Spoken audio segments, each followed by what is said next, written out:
Again, if you don't remember, my name is John Waterhouse. It's nice to be with you today. Thank you for being here.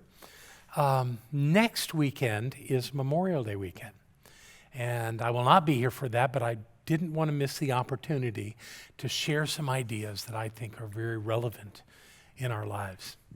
You might guess that it has something to do with being brave, because that's what it says over there.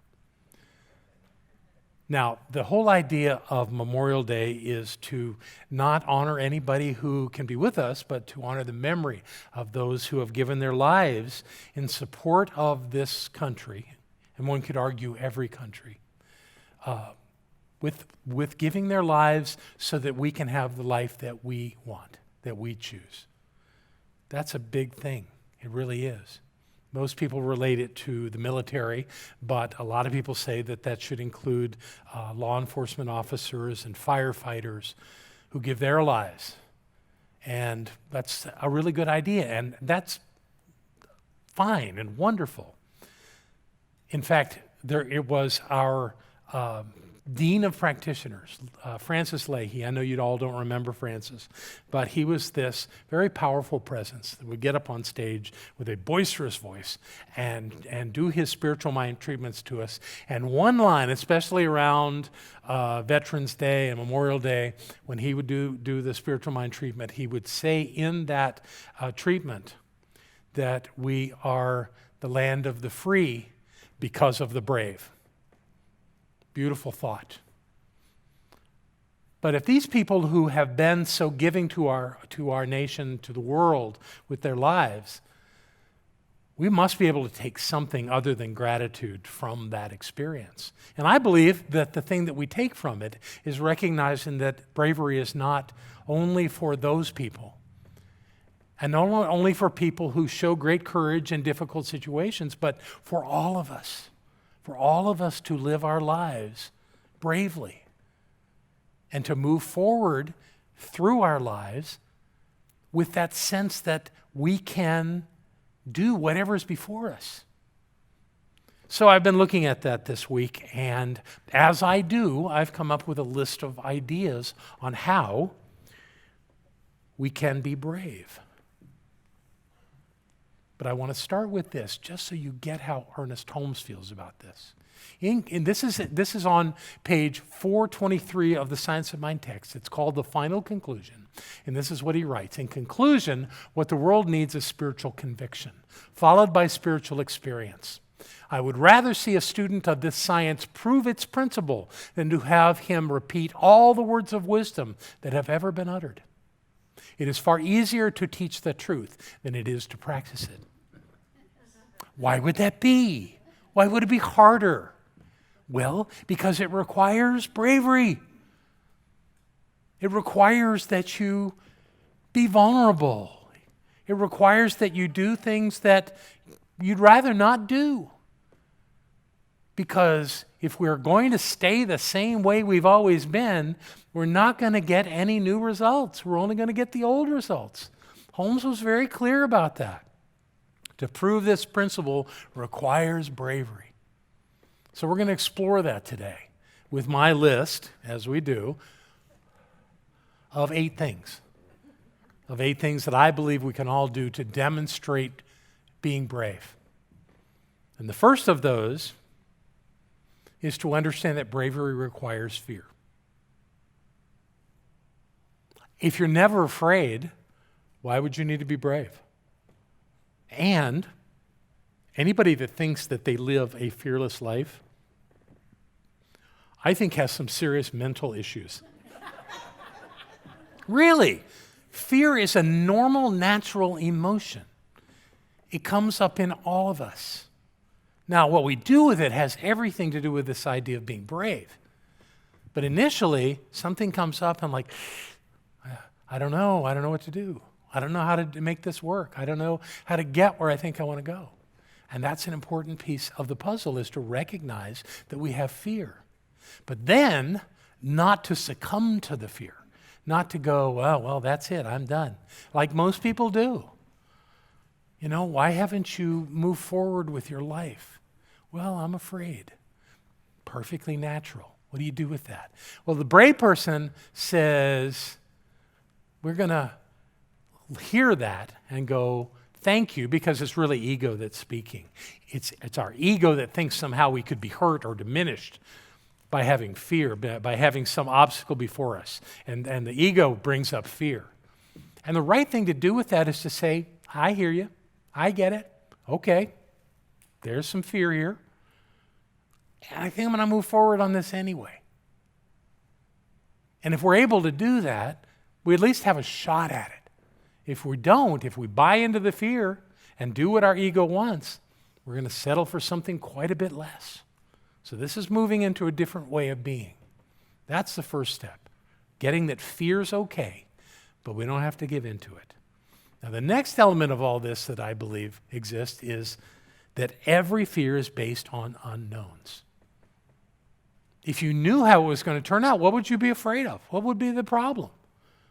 The fact is that everything that ever comes up that we would fear has things within it that we are uncertain about, that we don't know how we're going to do it, what we're going to do. We don't know what the final outcome is going to look like.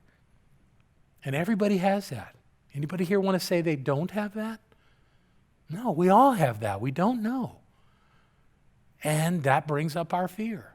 But when we recognize this, that's a key part of the game, is to recognize that the thing we're afraid of is the thing that we don't know. If we knew it, it would work out. So what do we do with that information? Well, we move beyond it, believing that we can see a final outcome. Now, does it always turn out just like we imagine? Most of the time, not. But it turns out.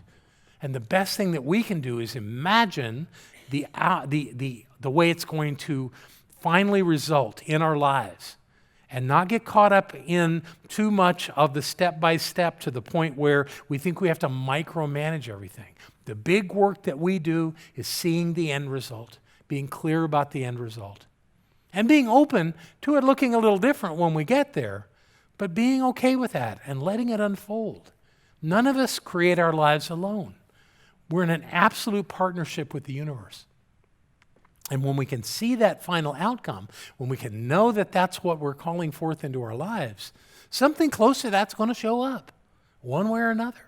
Abject failure only happens when we just completely give up and let the universe and our fears and our upset and our confusion take over. There's always unknowns. And it's okay to have those unknowns, but don't get hooked to them to where they're in control more than you. Pretty simple idea, but it really does work. And most people don't understand that. They just feel the fear. So acknowledge the unknowns that are involved in whatever is before you in your life. Yes, step out of the comfort zone. When we are in our comfort zone, we're in our place of knowing what's going to be. There are no surprises in the comfort zone. There's no confusion. There's no uncertainty. It's all certain. I'm comfortable because I know exactly what's going to happen. And there's plenty of stuff in our lives that we do know is how it's going to work out. Now, yes, there are times where even that we screw up, but most of the time we know that it's going to be okay and it's going to work out. That's not the problem. It's when those unknowns are there and we have to do something differently. You know, everybody's heard the definition of insanity is that to do the same thing over and over expecting a different result. It works here too. If you keep doing the same thing over and over, you're not going to get something different. You have to step out of what's comfortable into something else. And that requires bravery. You can't do it without being brave. You got to try something different. And there's some great thoughts around that. Dale Carnegie said that do the thing you fear to do and keep on doing it. That's the quickest and surest way ever yet discovered to conquer fear. Step out of your comfort zone. Do something different. Call yourself out to a bigger place and see if you don't get a different result. It could be quite that simple in what we do. So be brave by accepting the possibility that you would be in an intimidating situation, that something would not be clear, yet you're willing to move forward with it. And this has to do, the things that I'm talking about has to do with your dreams, but it also has to do with the problems that show up in our lives. And they do. Life is not always rosy and sweetness and light. Things are different. And when that happens, we have to deal with it differently. In the original 1920, we're going to move on to pay attention. I'm going to get to that point in a moment. The fourth thing and I use this all the time. You guys that have seen my list in the past, this thing of paying attention keeps showing up over and over and over again because it's important. Paying attention, though, is not just about paying attention to the things that are happening in your life. Do pay attention to them because they have all the clues about what's going on the inside. But you got to look on the inside too. What am I thinking about this? What am I making this mean? What am I feeling about this? What are the emotional things that are happening inside of me because I see these things happening in my life? We need to be aware of those things. If they're going to change, we have to know about them. We have to see them. We have to feel them. And when we do feel them, we get a different take on it. When we go, yes, this is what's happening.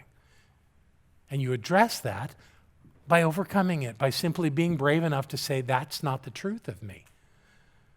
Those things that I've been thinking in my fear are lies. I'm greater than that.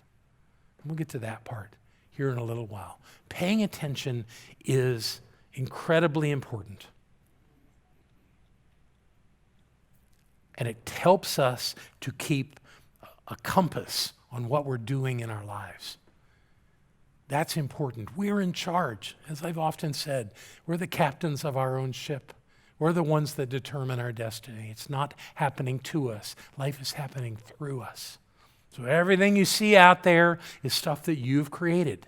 There's no room for blame. That'll just get in your way. But recognizing that what's going on in your life you created gives you the absolute authority to choose something else and to do something else, to claim something else, and to be something else.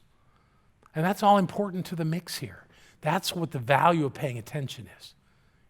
What's going on the outside and what's going on the inside. We need to embrace the value within every outcome. This is important. When we are afraid of an outcome, of the possibility of it, what we're giving ourselves is a neon sign that says this is going to go very badly. When we see the problem as creating a result that we don't want, well, it's not creating anything. This thing that we call the problem or the challenge is not the problem or the challenge.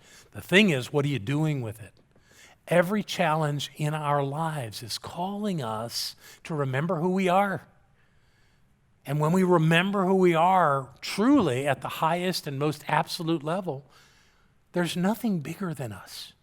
There's nothing greater than us. There's no circumstance in the physical universe that could possibly stop us from being okay. We get to choose that we're okay, no matter what the elements around us may suggest. It's important for us to remember that we create the outcomes and not thinking somehow something else is doing that, and not thinking about life being sweetness and light all the time. That's foolishness. Life is not that way. Life is filled with ups and downs and turnarounds. And our job is to rise above that and to know who we are at every moment. And the great Buddhist teacher brings us some thoughts on this. This is not the Buddhist teacher. This is the Science of Mind teacher. I'm getting ahead of myself. I'm going to go to Buddhist here in a minute. This comes from the original Science of Mind text. I shall keep the promise that I have made to myself. I shall never again tell myself that I am poor, sick, weak, or unhappy. I shall not lie to myself anymore, but I shall daily speak the truth to my inner soul, telling it that it is wonderful and marvelous, that it is one with the great cause of all life, that's God. Truth, power, and action. I shall whisper these things into my soul until it breaks forth into song of joy, Songs of joy with the realization of its limitless possibilities. That's what I'm talking about. That's already there. It's already there. But if we mask it and close it off and don't remember that, we won't get where we want to go.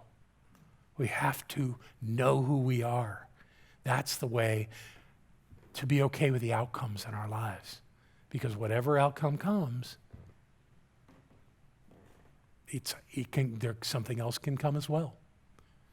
You know, some people saw great failure in the fact that our round of interviewing and bringing forth candidates to be the next spiritual leader of this community didn't turn out like we imagined.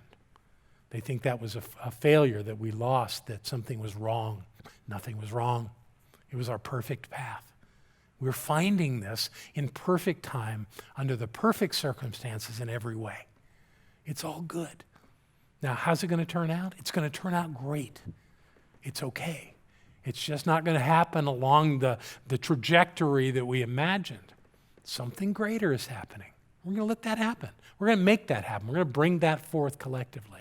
So I invite all of you, anyone that has any concerns about that and thinks that somehow something's wrong, it's not. We're doing it just right. We're just learning along the way. When our board met this week and talked about this process, we were very clear that we've learned a bunch of things along this path. And when we take the next steps toward that process, we'll be way smarter than we were the first time. And it's going to work out fine. So no need to worry. Everything's working. Everything's working perfectly. Thank you, Dr. Holmes. Number 6, perfection. Perfection. This is something I've talked about before, but I know there's got to be at least one person in the room that didn't hear it. So I want to share with you. Most people think that perfection means that something turns out exactly the way you wanted it to. That's not perfection. That's not how it works. Perfection is you. You are a perfect spiritual being. Well, how can you say that when things aren't turning out just the way I wanted? Doesn't change the fact that you are the presence of the divine on planet Earth, living a divine and holy and sacred life like only you could, doing it just the way you need to learn, accepting the challenges of life to be the lessons of life, and knowing that whatever demonstrates into your life, whatever circumstances are there, are a perfect reflection of your consciousness. And that if you don't like it, think something different. Act in a different way. Revisit the whole thing. No failure. This is how life works. It's all good. This idea of perfection is exactly what's happening in every moment. All things in perfect order, in every way. Perfection is constantly present. How could there be a world created and embodied by the sacred oneness of all life that is wrong? Now, we can all point to things that we think are wrong. We can all be very angry about the war in Ukraine or inflation or the state of things at our southern border, and on and on and on and on. But everything's unfolding the way it must for us to learn and grow and to be who we've come here to be. So rather than getting mad or angry or confused or afraid of what we see going on in the world, seek to find God in it, because God's there. The perfection of the divine is always there. And when we take the time and slow down and remember the truth, we can find it. And over the years, I've gotten much better at this. It used to take me weeks, months, to find God in the midst of some kind of a mess. It was Emerson that said, even in the muck and mire of things, something sings. And it does. God's right there, never abandoning any of us. We can't be separate from God. We can think we are and then suffer for that, but we can't actually be separate from God. We would cease to exist. All things in perfect order. Number 7. Okay, well, I'm not going to number 7. I'm finally getting to the Buddhist. Thich Nhat Hanh, in Your True Home, writes this: many people aspire to go to a place where pain and struggle do not exist, a place where there is only happiness. This is a rather dangerous idea, for compassion is not possible without pain and struggle. Without struggle, we do not have the opportunity to cultivate compassion and understanding, and without understanding, there can be no true love. So, we should not imagine a place where there are no struggles, where there is only happiness. That would be a very naive idea. So when the struggles come, let it be okay. Don't fall into the abyss. Don't think all is ruined forever. Recognize that something is trying to reveal itself into your consciousness and allow it to show up. Rumi has this wonderful poem where he talks about welcoming in sorrows and troubles. They may wipe you out of all of your belongings to make room for something new and wonderful. I mean, that's tough to try to live that way, to laugh at the idea that something that looks so hideous has come into our lives. But those that can do it have a much more direct path to a meaningful and purposeful life. When we get bogged down in what's not working, we're not winning the game. We're not finding our way. We can, though, find our way by accepting that something else is going on, that we're in this dance with the divine to know who we are. And it's actually the struggles of our life that help us to find who we are, much more than our moments of happiness. And I would not take a moment of happiness away from anyone here. We all want to be happy. But when it's not working out that way, you did nothing wrong, and life did not let you down. This is your opportunity to know and grow in a greater way than you had before. So embrace whatever's here and let it be okay. And to our seventh point, have a hero. Have a bravery model in your life, a hero. And not someone that you go to for advice, not someone that you ask to fix your issues in your life. That's not what I'm talking about. Heroes are there to be admired, appreciated, and emulated. They're there to show us the way by how they act, how they deal with life.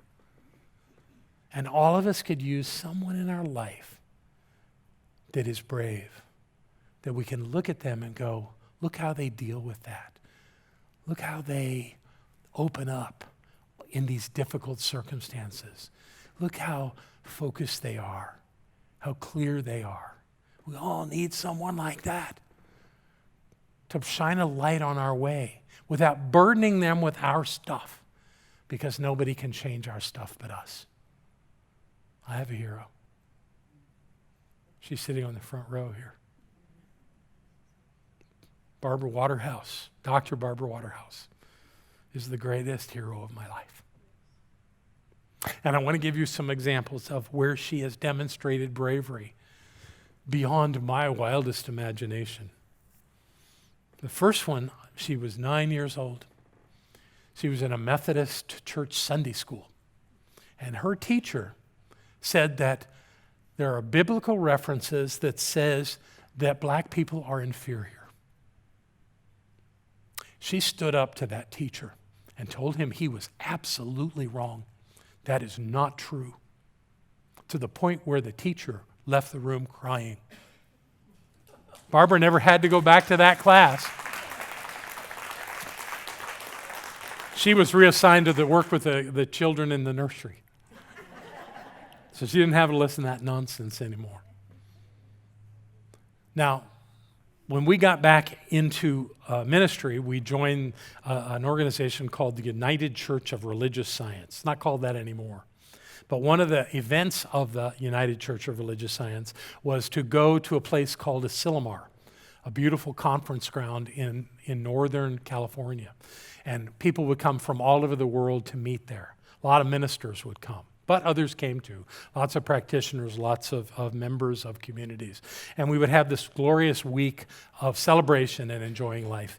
And There was one year where the keynote speaker had come. He was someone who lived in San Francisco, and he was big into supporting, I think, my memory's not really great on this, but homeless people and people that were downtrodden.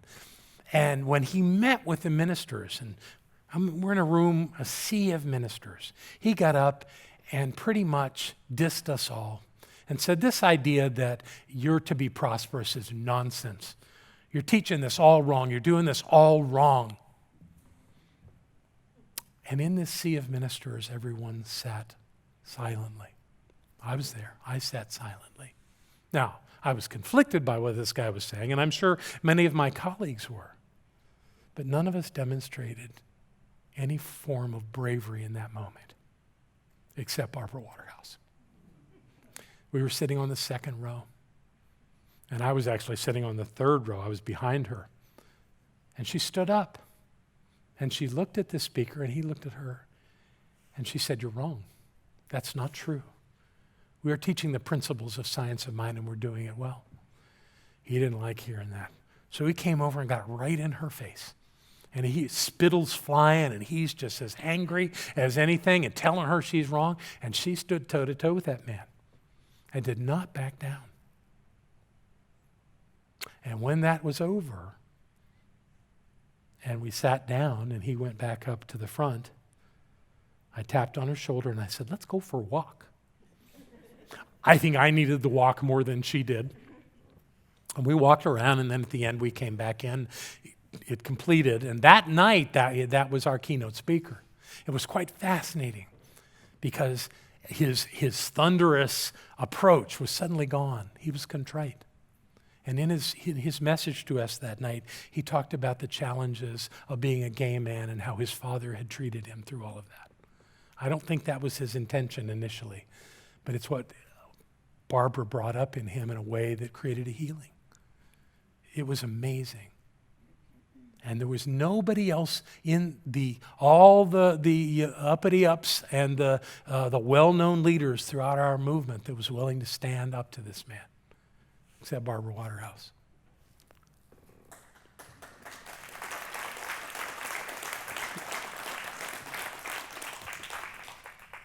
And the last thing I share with you is that this process that Barbara has been going through for the last 2.5 years of having a stroke and then being diagnosed with metastatic breast cancer has been an amazing journey. Most people would feel defeated. I've never seen that in her. She has dealt with pain of all sorts, not from the illnesses, but from the treatments, constantly being poked and prodded and injected. Even this week, she went to the dermatologist, and he cut 4 places on her body to do biopsies. She bled off her face for 4 days until we went back and she had that cauterized. She never complained once. She never complained because that's not her style. She's my hero. She's the bravest person I know. And I encourage you to find someone in your life who can teach you about bravery by being who they are. And use that every day. And then the final one, the 8th idea, is the one, whoops, that went too fast, is the one that I always seem to have in my list because it's always relevant. It's the idea of believing in yourself and believing in the God of your being. You've got everything you need to move through any challenge, any situation, any achieving any dream. You've already got it all. Because the God of your being is right there. It's not separate from you. It is who and what you are. So don't be limited by thinking somehow you can't. If you say the word can't, then you're lying. Because you can. And what you can do is you can envision the outcome you desire and create it through the fear, through the uncertainty, through anything that would keep you from being there. Those are all manageable conditions to get you where you want to be. Now, does that mean the disease goes away? Not necessarily. Does it mean that the challenge neutralizes? Maybe not, but maybe what you're looking for is a way for it to neutralize in your consciousness so that you are who you need to be regardless of it. Whatever it is that you need to do, you can do. And if you believe in yourself, you can do that. And to get there, what I want to suggest is 3 statements that I believe will get you through anything and remind you that you are brave, that you are absolutely brave in every way in your life. And I want us to say these together. I'm going to say them first, and then we're going to say them together. I am capable of achieving my greatest desires. Everything I need shows up at exactly the right time. My life is successful because I make it so. Would you say these things with me? I am capable of achieving my greatest desires. Everything I need shows up at exactly the right time. My life is successful because I make it so. Let's do it again. I am capable of achieving my greatest desires. Everything I need shows up at exactly the right time. My life is successful because I make it so. If you believe that and you remind yourself of that, you are a brave soul and you will experience the life you've come to live right through whatever it looks like life is bringing you. You will find your way. The task here today is to be brave. So like those that gave their life, know the truth of yourself and give yourself fully to that life that you are. Be brave and know that I love you. Thank you.